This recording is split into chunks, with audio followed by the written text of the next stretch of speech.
High hello and welcome to AHT engineering solution.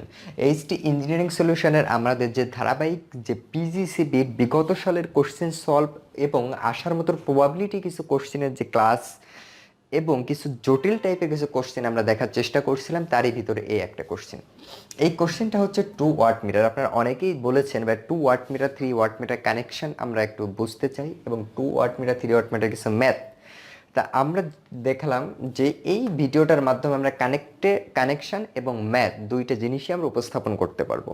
এই জন্য আপনাদের জন্য এই ম্যাথটা খুবই important for any job exam এবং স্পেশালি পিজিসিবি, এবং সেটা আমরা এখন দেখানোর চেষ্টা করি।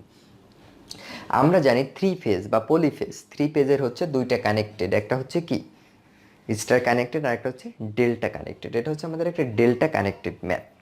এবং ডেল্টা কানেক্টেডে আমরা জানি কি 3 ফেজের মানে কি 3টা ফেজ আছে। একটা আমরা RYB দিয়ে লিখেছি অথবা ABC দিয়েও লিখতে পারতাম।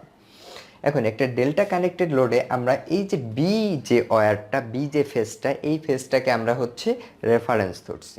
তাহলে আমরা যদি একটা দেখি যে একটা ওয়াট মিটারে কয়টা অংশ থাকে? দুইটা কয়েল থাকে। একটা হচ্ছে কি কারেন্ট কয়েল বা সিসি, আর একটা বলি প্রেশার কয়েল বা অর্থাৎ আমাদের প্রেশার কয়েল যেটা, সেটা দেখুন। তাহলে আমরা এটা হচ্ছে সিসি, এটা হচ্ছে আমাদের সে কি প্রেশার কয়েল পিসি। এটা সিসি, এটা পিসি। এখন আমরা সিসিটা সবসময় থাকে হচ্ছে কিসে? সিরিজে কানেক্টেড থাকে, অর্থাৎ ওয়্যারের সাথে সিরিজে কানেক্টেড, এবং পিসিটা থাকে হচ্ছে আরেকটা রেফারেন্স লাইন বরাবর। তাহলে আমরা এইটাকে আমরা রেফারেন্স পেজ যদি আমরা ধরি, তাহলে কি এই পিসিটা কি এইটা দেখেন আমরা বি এর সাথে কানেক্টেড, এইখানে আমাদের পিসিটা কি বির সাথে কানেক্ট, অর্থাৎ এটাকে আমরা রেফারেন্স এক্সিস ধরে আমাদের দুইটা ওয়াট মিটার কানেকশন করতে হয়। এখন আমরা একটু দেখি এই ফেজ দিয়ে যে কারেন্টটা প্রডিউস হচ্ছে সেটা কি আইআর, এই ফেজ দিয়ে যেটা সেটা কি আইবি, এইখান দিয়ে যেটা যাবে সেটা অবশ্যই কি আই ওয়াই, এবং এই ফেজের যে কারেন্টটা সেটা I1 যথারীতি I2 যথারীতি I3, অর্থাৎ I1 I2 এবং I3। তা আমরা I1 এবং I2-র মানটা যদি ফাইন্ড আউট করতে পারি, তাহলে আমাদের ওয়াট মিটারের পাওয়ারের মানটা খুবই ইজিলি বের করতে পারবো। এবং দুইটা ওয়াট মিটার দিয়ে কিভাবে টোটাল ওয়াট আমরা পরিমাপ করতে পারি এই সার্কিটে, সেটা হচ্ছে আমাদের এই ম্যাথটা। এখন আমরা আসি ম্যাথটা।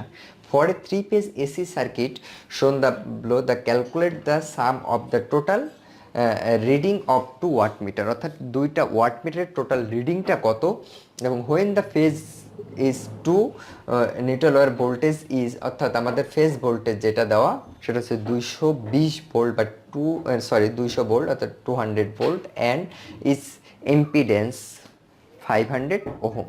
তার মানে আমরা এখানে বুঝতে পারছি ফেজ ভোল্টেজের মানটা 200 এবং টোটাল ইম্পিডেন্সটা এত। এবং ডেল্টা কানেক্টেডের ক্ষেত্রে আমরা এই জিনিসটা প্রত্যেকেই জানি, সেটা হচ্ছে কি যে phase voltage equal line voltage, but এটা আমাদের কি না সমান না। যদি আমরা ফেজ ভোল্টেজ লাইন ভোল্টেজটা ইকুয়াল, বাট আমাদের কিসের মানটা সমান না? কারেন্টের মানটা ইকুয়াল না, অর্থাৎ IL ইকুয়াল √3 IP, আমরা এটা জানি।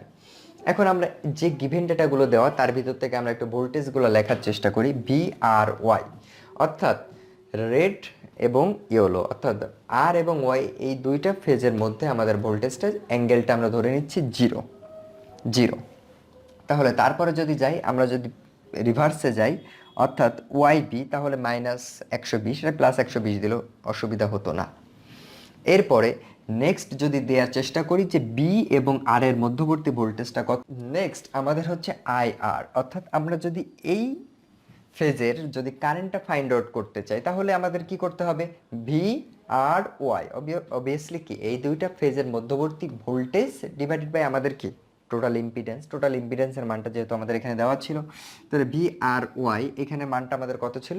120 অ্যাঙ্গেল অফ 0 ডিভাইডেড বাই 500। তাহলে এইখানে যদি লিখি 120 না, এখানে 200 অ্যাঙ্গেল অফ -120 ডিভাইডেড বাই 500।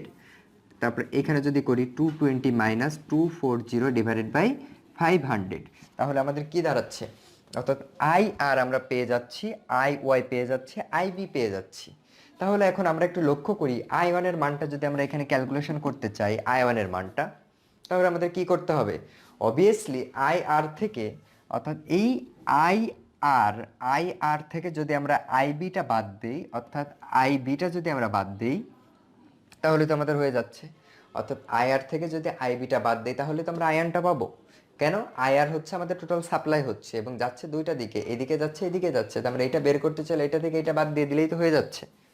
তাহলে আমরা এখানে আয়নের মানটা আমরা ফাইন্ড আউট করতে পারবো, আই টুর মানটাও ফাইন্ড আউট করতে পারবো। খুবই সিম্পল, এখানে যেহেতু তিনটা কারেন্টের মানই জানি তাহলে আয়ন এবং আই টুর মানটা কি করতে পারবো, বের করতে পারবো। এখন আমরা একটু W1 এবং W2 বের করলে তাহলে আমাদের কি টোটাল ডাব্লুর মানটা পেয়ে যাচ্ছি। তাহলে W1 এবং W2 এর মানটা আমরা একটু ফাইন্ড আউট করার চেষ্টা করি।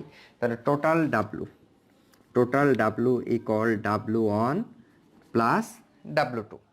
তাহলে আমরা যদি এখানে W1 এর মানটা যদি আমরা ক্যালকুলেশন করতে চাই তাহলে আমাদের কত লিখতে হবে, W1 অর্থাৎ পাওয়ার, তার মানে ভোল্টেজ ইনটু অবভিয়াসলি কারেন্ট, তাহলে ভোল্টেজ ইনটু কারেন্ট। এখন কথা হচ্ছে W1 অর্থাৎ এটাকে যদি আমরা W1 এটাকে W2 যদি ধরি তাহলে এই W1 এর মানটা কিভাবে বের করতে পারবো, তাহলে V ইনটু I।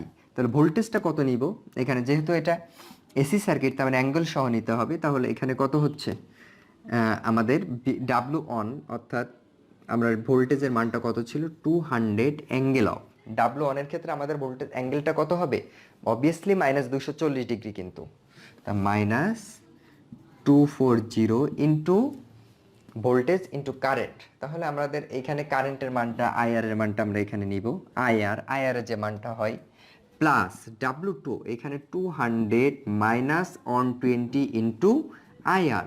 তাহলে টোটাল আইআর না, এখানে হচ্ছে আমাদের আই ওয়াই। তাহলে এই আইআর এবং আইওয়াই এর মান যেটা আমরা ক্যালকুলেশন করে বের করেছিলাম সেই মান দুইটা যদি এখানে পুট করি তাহলে আমাদের কি টোটাল ডাব্লুটা পেয়ে যাচ্ছি। তো টোটাল ডাব্লুর মাধ্যমে আমাদের হচ্ছে ডাবল ওয়াটমিটারের টোটাল মানটা আমরা ফাইন্ড আউট করতে পারলাম। এখন এটা সিম্পল একটা ক্যালকুলেশন, আশা রাখি আমরা সবাই পারবো। তো এখন যদি এই 2 ওয়াট মিটার 3 ওয়াট মিটার এবং 1 ওয়াট মিটারের যে কোনো কোশ্চেন যে কোনো প্রবলেম আমাদের কিন্তু পিজিসিবি চাকরির পরীক্ষার জন্য এবার একটা খুবই ইম্পর্টেন্ট হতে পারে, যেটা আমাদের সাইকোলজি থেকে আমরা বের করার চেষ্টা করেছি। আশা রাখি আপনারা এই ওয়াট মিটার সংক্রান্ত, ওয়াট মিটারের কানেকশন এবং ওয়াট মিটার টাইপের যে কোনো ম্যাথমেটিক্যাল প্রবলেম খুবই গুরুত্ব সহকারে দেখবেন এবং এই ওয়াট মিটার টাইপের যে কোনো ম্যাথ কিন্তু আমাদের আসলেও আসতে পারে। এই জন্য আপনারা প্রত্যেকেই চেষ্টা করবেন ওয়াট মিটার সংক্রান্ত যে কোনো ম্যাথকে সলিউশন করার জন্য, এবং যদি এই ম্যাথ বা এই টাইপের কোনো ম্যাথ আপনাদের বুঝতে অসুবিধা হয় তাহলে অবশ্যই আমাদের চ্যানেলের কমেন্ট বক্সে অবভিয়াসলি কমেন্ট করবেন, এবং আপনারা আমাদেরকে উৎসাহ উদ্দীপনা দিলে আমাদের পরবর্তী কাজগুলো আরও অনেক বেশি সাবলীল এবং সুন্দর হবে। আশা রাখি আপনারা লাইক, কমেন্ট এবং শেয়ারের মাধ্যমে প্রত্যেকের মাধ্যমে আমরা শেয়ার করে আপনারা পৌঁছে দিন এবং প্রত্যেকে জানার সুযোগ করে দিন যে আপনি যেভাবে উপকৃত হচ্ছেন আরেকজনকে উপকৃত করার চেষ্টা করুন। আশা রাখি আপনারা যে যে শেয়ার করছেন, যে যে কমেন্ট লাইক করছেন, সামনের দিন আমরা আপনাদেরকে অবশ্যই ক্লাসের মাধ্যমে কৃতজ্ঞতা জানিয়ে আমরা নেক্সট ক্লাস শুরু করার চেষ্টা করব। আশা রাখি সেই পর্যন্ত আপনারা প্রত্যেকেই ভালো থাকবেন, ভালো রাখবেন আপনার চারিপাশ।